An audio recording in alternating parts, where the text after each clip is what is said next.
What's up, guys? Welcome to Blue Presents a podcast where I discuss all things music and how it affects my life. And today I have my good friend Ty of the band Halflink and of the band Oath to Order. And we talk about today, we talk about what he's doing musically with both his bands, because both of them are in the writing and recording process. As well as we talk about how Ty got his started in music and how me and him both agree that Micheal Jackson probably is the cornerstone for both of us getting into music and stuff like that. And we also talk about how it is to be a person of color who is in a, genre that's specifically dominated by, white people, which, it is what it is. And some people, he talks about, some of his struggles in the beginning with that. Also, on top of that, we both talk about something, us being the vocalist for a band called The Devil Inside. Obviously, we weren't the same vocalist at the same time, but he was the vocalist before I joined the band, and then I came right in. So really sit back, listen to this episode. I really think this is a really entertaining one, and I'll see you guys later. What's up, guys? Welcome to Blue Presents a Podcast, and on today's show, I got my boy Ty from Oath to Order and Halflink, my brother. What's going on, Ty? How you doing today, man? I'm doing good. How about yourself? Not too bad, man. I just had to run to Guitar Center like an idiot because I was extremely unprepared. My apologies. It's cool. All right, man. So I'm going to start off with my corny question of the show, which is top 5 records or top five artists. The only suggestion I have for you is list whoever you're listening to maybe now that you're into right now, or whatever your all-time is. So go ahead and take it away, boss man. Like I say, Double Driver.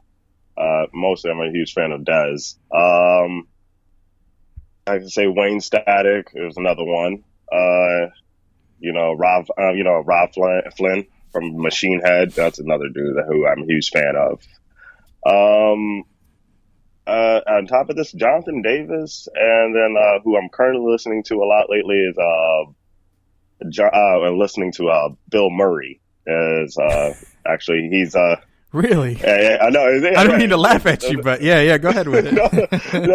I like his band name is called Bill Murray, but it's spelled weird. Okay, it's got you. Bilmuri. Okay, so they try to change it up. They're using the name, but they're not. Yeah, I got you. He's actually a member from used to be in Attack. He's one of the guitarists. Wow, cool. That's insane. You never know what those guys are doing. A lot of people don't give those guys enough credit, especially Attack. They kind of changed the game for real. Oh, definitely. They did, especially when I was out there back then. I played a couple of shows with those guys, and I was just like, man, these guys are changing the game. And way back too, when their first album, if you think about it from their first album going all the way to today, there was a lot of all-stars in that, in that band. Oh yeah, no, it definitely. They had their own thing going on. I was like, wow. Ahead of its time for sure. I feel like that about them and System of a Down. They're always putting out stuff that just is above your time. So basically, my podcast is just, we're talking about the journey of how you get to music and stuff like that. So my second question for you is, how did you find your way into music, and how did you find that you were exceptionally great at vocals? How did you get there, man? Honestly, I can honestly say that it was obviously a tough childhood. I wasn't hugged enough. No.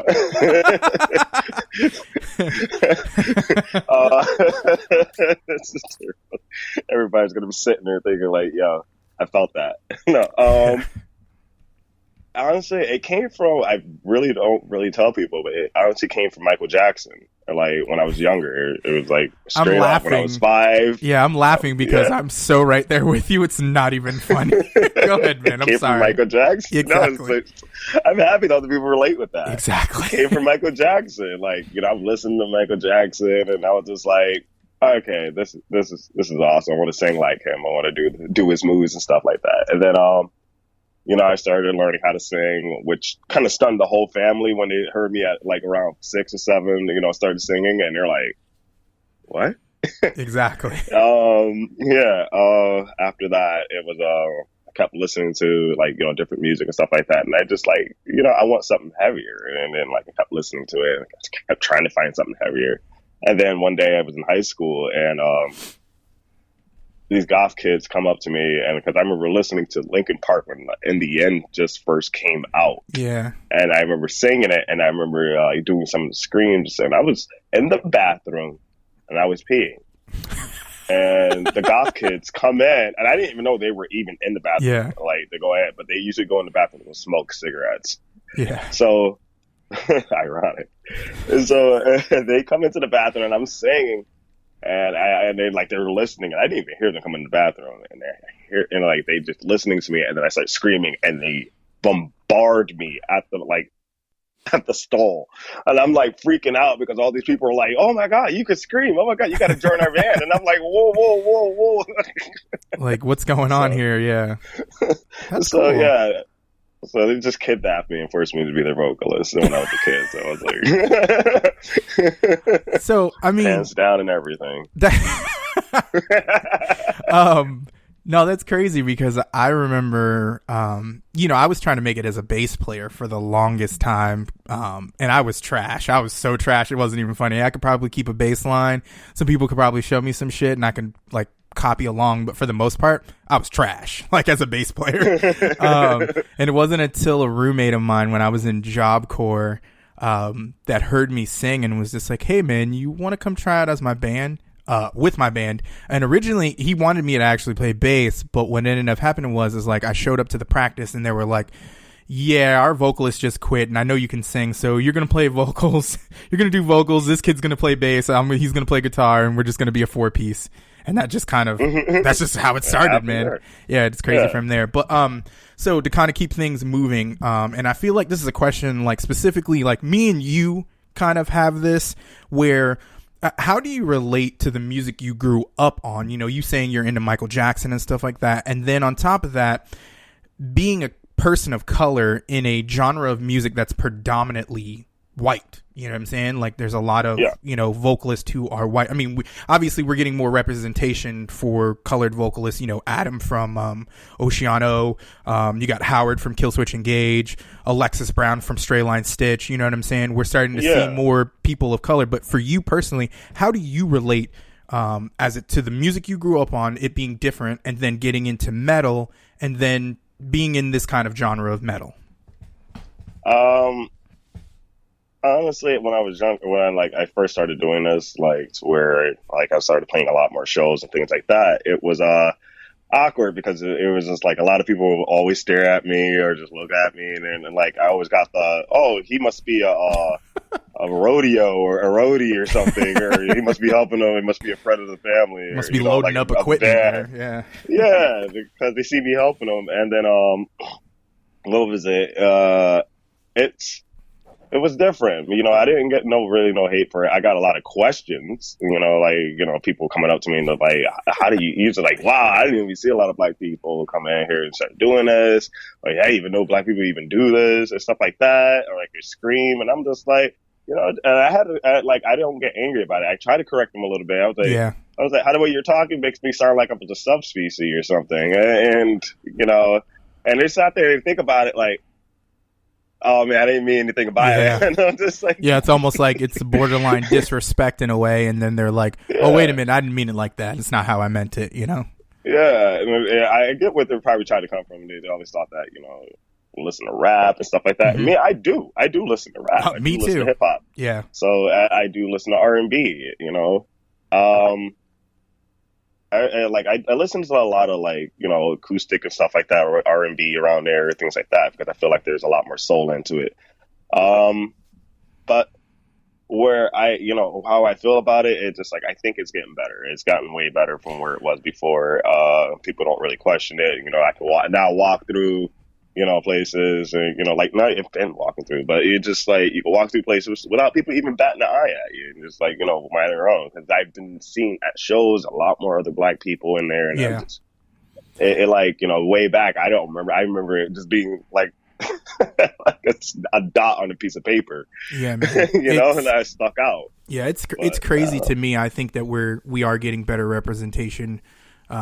Being people of colored, man, and being in music and stuff like that. And to be honest with you, I'm glad people look, anytime I've ever heard anything about you, it was always about how good your vocals was. It wasn't about what you looked like or whatever the case was, or you were different. I've always heard it was just like, Ty's that guy. If you want somebody to get on stage and rip some shit, Ty's that guy. You know what I'm saying? And I love that, and I love that you bring that, and I don't think you realize you're one of the unsung heroes of the Connecticut metal scene, because you are, a person of color, but you're not being judged for that. You're being judged on being a great vocalist. And that's the part that, makes me feel good about things. You know what I'm saying? For sure.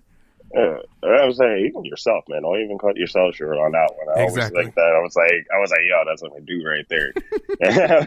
I was like, always in there. I was like, who stand up the par? I was like, it's my boy Blue. I appreciate that, man. So we're gonna get into some band questions, man. So Halflink, Oath to Order are two different styles of metal. You got your metalcore, and then you got your deathcore with a little bit of symphonic noise, which, by the way, I didn't hear any of the Oath to Order stuff until like a little bit like when we discussed it, where you were going to come on the show and whatnot.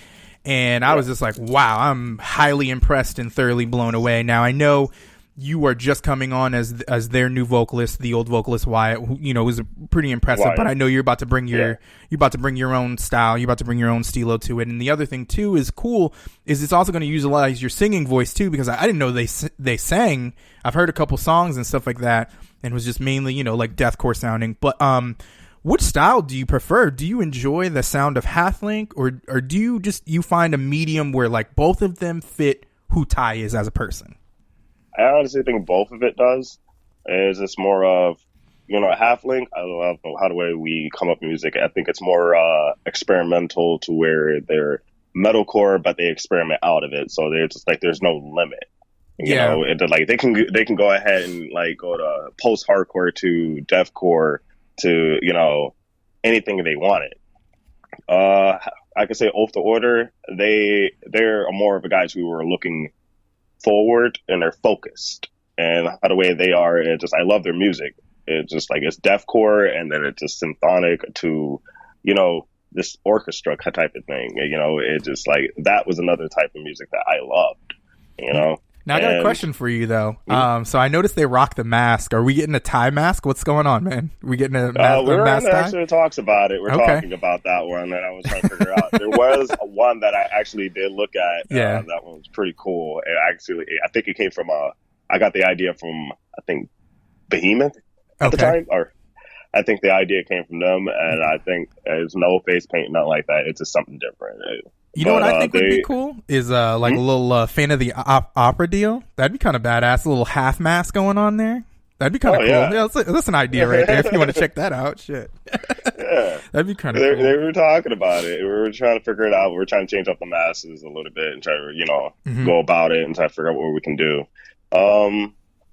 There are some funny dudes, man. There are some funny dudes in there. No, I like the look. It reminds me a little bit of Ghost, a little bit, with the black solid mask, which is kind of cool. I got to think it's a hell of a thing to perform in, with a mask kind of like distorting maybe some of your breathing and stuff like that. But I saw some videos from them, and they go pretty hard with having mask on, so that's kind of cool. So my next question for you, man, is because I love you in Halflink. I always loved you in Halflink. I think what you do in Halflink is really, really fucking cool. But a lot of the songs in there are very personal, and they pertain to you. Was your goal to be more open with yourself lyrically in Halflink? Because I feel like so many of your songs, especially when I've seen you perform live, you've got a story to tell everybody, and I think that's awesome. You're connecting yourself to the lyrics that you write. So was that the goal when you started Halflink? Was, I'm about to get real personal with myself and present that lyrically? Yes, that was actually the idea for it. It's just, I don't want to write something to where it's just not true to myself or true to anyone else who can't relate to it. It's just like, you want to, obviously there's bands out there that want to have that shock value and stuff like that. Me, I rather, for Oath Order, they do that for shock value. For Halflink, on the other hand, I rather get